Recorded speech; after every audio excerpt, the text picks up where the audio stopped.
Hello, my friends. I'm Rich Larsen, and I'm the IRC Tire Guy. Today, we're on to episode 3 of our 10-part progression series featuring Marc and myself, designed for you guys to follow along weekly and guaranteed to improve your skills by episode 10. On episode 3, we've got a very simple drill that most riders don't think of, okay? We've got 3 variations of this.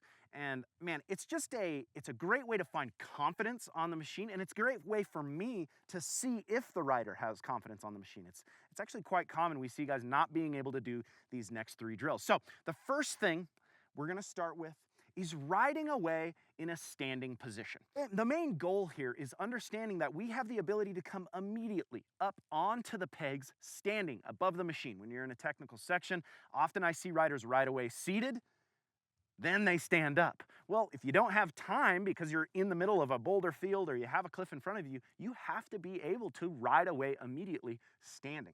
So this is gonna be a great opportunity for me to see if Marc is comfortable isolating those leg muscles and being able to stand up above the machine. So first, what we're gonna do right away, we're gonna get into it. I'm gonna fire up the bike and I'm gonna show you what I wanna see.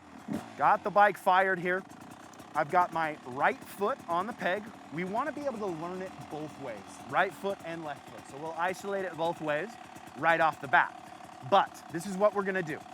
I start with my right foot on the peg. Now notice, I am off the seat right now. Now, of course, you're a little on the shorter side, but I still want you to isolate that right leg, that muscle right here in that right leg, pushing hard through the peg, weighting that machine. We slip the clutch and we stand up. Just like that. Come to a stop. Now notice here, Marc, I'm not jumping off the ground, right? I'm not going like this. I don't want to see that. I want to see nice, smooth. We're starting here, set up, stand up, using that muscle. Same thing with your left leg. Stand up, slip the clutch, using your muscle. Try not to jump off the ground using your other foot, okay? We're gonna start there, and let's see how you do. See, Marc's shorter, but he's still above the seat. There you go, very nice. Go to the left.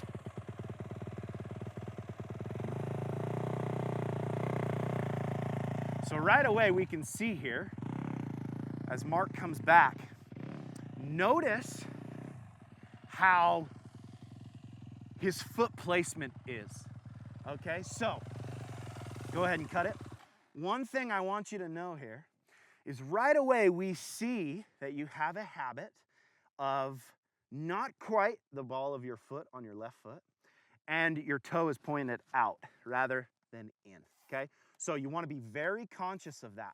We want to always be starting on the balls of our feet, right? This is where we want to be. I stand on my toes, always. 100%, that is the best way to ride. And there's a million different reasons for that. But we're focused on balls of your feet for extra suspension. We point our toes in, not out, right? As soon as we start moving these positions on the bike, when our heels come forward, our knees come over our toes, our hips come forward, and now we're in a bad position on that motorcycle, okay? So we're always very conscious of balls of our feet. One more time, I want you to do it. Focus on balls of your feet, point your toes into the bike. One more time, stand up, both sides, and then we'll move on to the next one. See, that's just much better position there. And even you can see Marc was able to stand up a little bit easier there because of that position on that bike. Much better, Marc. We're gonna move on to the next one, okay? Good habits we're focused on, again, balls of our feet always. And you can see there, you put your foot on the ball and you were able to stand up better because now you can use extra muscle. You have that extra muscle in your ankle, your calf, everything. When you're on your heel, now you've all isolated your quad muscle, right? So again, this is all about efficiency. And that efficiency begins with the balls of our feet. So get into that habit. The next thing we're gonna do is a little bit harder. We're gonna do this with our bikes off. We're set up here. Notice, I'm on the left side of my bike. I turn the tire to the right, okay? Now what we're gonna do here is we put our left foot on the peg as Rome watches. He's the supervisor today. I'm holding my front brake and you can see I'm already weighting my bike, okay? What we're gonna do is swing our leg over the machine. Now notice here, I'm not jumping off the ground. I'm nice and slow and I use that muscle to swing my leg over the bike, okay? I want you to do it both ways. Hard press. Again, this is one of those things that people see and they think, oh, that's gonna be easy. But it's actually quite challenging. Lean that bike away from you, swing your leg on without jumping off the ground. Very good. Not bad at all. You can see it's quite challenging, isn't it? Now, Yes. try it the other way. So as you can see, this is really challenging, right? I mean, most riders look at this and they go, oh, that's easy, but most riders have never tried this. You don't realize how much coordination this takes. This is why I teach it. This, oh no, this side. It takes a lot of confidence, brother. And now think you've got to do this riding away as well. So again, see how you're jumping off the ground? Huh? We have to lean that bike and trust that you're not going to tip it over. So lean it more towards me. Put all of that weight on your right peg right now. Harder push like you're standing up on that peg right now. So you're barely touching the ground with your left foot. I can already see that you have a lot of weight on your left foot. I want to see you up on your toes. Yeah, this is what I want, okay? Because again, you see it. You see it and you go, wow, that's something. I never tried that. That seems like it's gonna be pretty easy. Ooh, boy. But hey, Mark, this is literally everybody, okay? I'm not kidding. This is 99% of riders that I teach. They go, holy cow, this is actually really hard. So this is great. This is that understanding of not only the balance point of your machine, right? But how your body affects that balance point. Again, there's a reason why we lean that bike away and we have to learn how to press with that peg, okay? So what I want to see you do, and I want you to notice here, I go right foot. Notice where my foot is now. See, I'm not like this. This is how you were, okay? I want you up like this, standing up on your tippy toes. Hard push, hard push. Look at how much I'm weighting. Now, if I let go, look at how much the bike springs. Yay! Yes! So right there, that's a great point. Okay, this is perfect. What happened? I was leaning the bike. I'm pressing on the peg. This is how much of a habit I have of pressing on the peg. And I said, notice how much the bike springs when I let go of the peg. As soon as I let go of the peg, I fell over, just like you, right? And I didn't even really expect it to happen. But that's the point, man. You need to understand that your weight needs to be in relation to what your bike is doing. It needs to be maximized. This is how we find it. So again, I can't believe I fell over. Yes. Never happened. Yes. We got it on video too. So Yes. I'm pressing. See on my left foot, look at, it's barely touching the ground. Nice and slow. And you can see there, even there, I wasn't leaned enough, because if it falls that direction, that means you could go further. But I'm scared to fall over again because I'm embarrassed. Step up through that bike. There you go, right there, go. Good job, much better. Can I say something? Yeah. Please, everybody, try. Because this thing, It's hard, right? it's way harder. See, it's the beauty of it is than you no think. one thinks it. They look at that and they go, man, God, Mark must really suck. This is, oh my God. It's hard. Yeah. And again, this is just an understanding of how we affect the machine. Whenever you're riding, you have an extreme effect on the bike. And you saw it there in my mistake. That's actually perfect that that happened.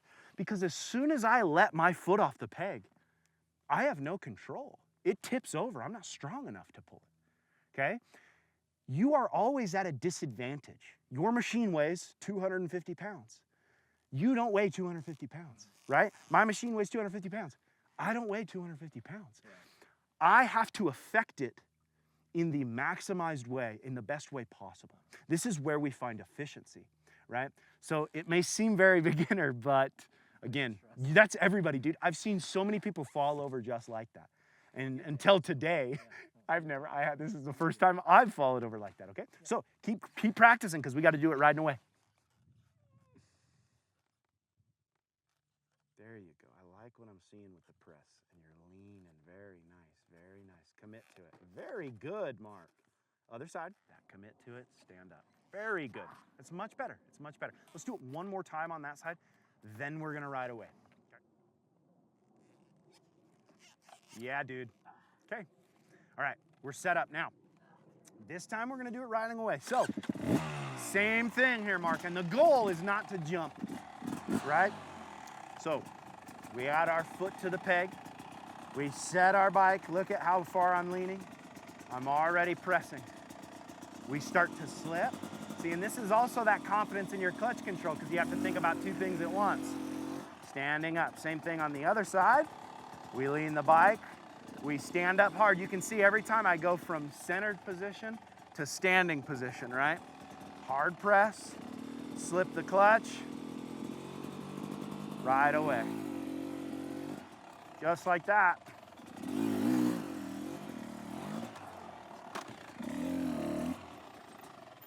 Question. Yes. Why did you show off right now? I don't know. Sometimes I get bored, you know, so I got to do some cool tricks for the folks. You think I'm cool? No. I don't like you. You want to see me do a wheelie? Not bad. Not bad at all, Mark. So, right, let's get set up a little better. There you go, that's better. Standing up on that bike. And again, I want you up on your toes, standing up tall. Pressing, pressing, lean more, lean more. There you go. Now start your slip. A little bit of throttle, nice and smooth. Stand up and commit. There you go. Ooh, mama. I had trouble on this side. Good. Wow. Okay. This shows that we have a lack of understanding of our body and also a lack of understanding of our throttle and clutch control, right? Press on that peg. Think about your right leg. Hey! First off, we have an understanding of what we need to work on. You're gonna have a list by the end of these 10 episodes of a lot of stuff that you can work on that's gonna bring that confidence up. I wanna add one more little thing to that. This is a little easier, okay? But it still is an understanding and it's something that is a solid thing to have the habit of, okay? We're jumping off of the bike, okay? So what we're gonna do is we're gonna move in a little circle here. We'll do it right here. I'm gonna show you, I'm gonna kind of move and I'm gonna step off the bike without putting my foot down, okay? So, yeah, that's what the goal is using your peg to step off of the bike, not putting your foot on the ground to step off the bike. Oh, okay. Right? So this is a big one for you. Because you're a shorter rider, you have to have these type of skills. Well, your pegs are a much easier vantage point for you to be able to press weight on and swing your leg off of rather than the ground. Correct. Right? I mean, that doesn't matter if you're 6'1" or 5'6", right? The peg is the best place to step off of the machine, okay? So getting into the habit of that, I use it all the time when I make a mistake in a technical section or a technical obstacle. Boom, I step on that peg and step off. So I'm gonna ride forward. Rome's gonna help me. Boom, I step off. Okay? Okay. Wouldn't mind seeing you step back on, press, boom. One more time, we'll do it on the other side. I'll just do it right next to you here, Mark. Hard push on the right peg, swing your leg.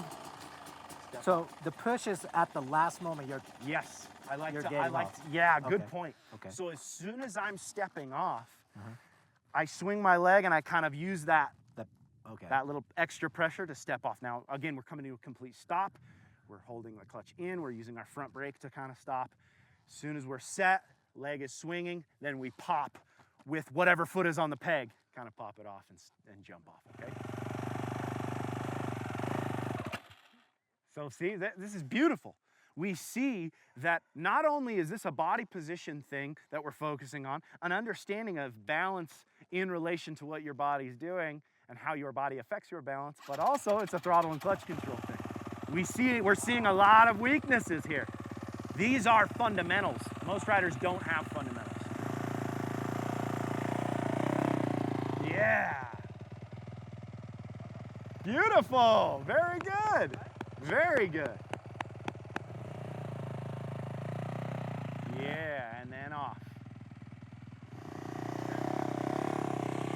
Not bad. A little hoppy, but look Look at that. Yeah, so I noticed there as Marc stepped off, you bent your knee a lot. It's much easier to lock your knee out when you're stepping off, right? So notice my knee. Watch when I step off. Boom. See that? Yes, locking that knee out saves you a little bit of energy. It'll make it a little easier on you, okay? Bad. Still a little bent, but that was good. Yeah, awesome. Come back around. That was awesome. That was hard. Very, very good job. Again, this is about exposing weaknesses. And through very simple tasks, we can find a lot of weaknesses, right? And the truth is once again, man, I know I keep saying this, but this is 99%. You should not feel bad about these weaknesses. Most riders have never practiced their fundamental understanding of control. You don't really need to go very far from in fact, the van's right there. We don't have to go very far to get a good training session, right? So through that, we see we need to understand our relation to the machine's balance point, how our body affects that machine, our understanding of that complete movement, no matter where we are on the bike, as well as throttle and clutch control, right? So now you've added, you can ride away without thinking, but you add standing to the side of the bike and suddenly you stall it, right? It's when we get into situations that are challenging is where we revert back and that weakness is exposed, right? So I always say, whether it's doing something like this on flat ground or hitting an obstacle, you can make anything much harder, right? Most guys can ride over a log if they had to that's, this tall. But what if I put your front tire right up against the log? I always say lack of momentum exposes flaws in our technique. All we are ever trying to do is expose flaws in our technique. We expose them, we focus on them, we make them our strengths, we move forward. We're always widening our circle of comfort, right? This is what this is. Everybody rides right here. They go on the same rides over and over and over, and they never step just outside. I don't want to get you hurt, but you can see just this far outside of that circle is very challenging to deal with. We stepped outside of that circle. Eventually, that circle gets wider and wider and wider and wider and wider and wider as you pursue and you continue on the road on the pursuit of mastery, right? So you're doing an awesome job, man. This is great. So again, thank you guys for watching. This is the 3rd episode. We're clicking along here, man. Follow along weekly. Work on this all week. If you get a chance, shoot, you could do this out in the driveway, right? Work on this as often as possible. Make sure you have the ability to control that machine. Next week, we've got a slow race drill. I love this drill for balance, clutch control, everything together. This is going to be a fun one next week. So how you feeling? For you. How you feeling? Huh? How you feeling? Huh? How you feeling? Thank you guys for watching. I appreciate it, Todd. Thank you for supporting IRC. You have a horrible attitude, Marc. We're having a lot of fun. Tune in next week, guys. Thank you so much. And until next time, keep shredding.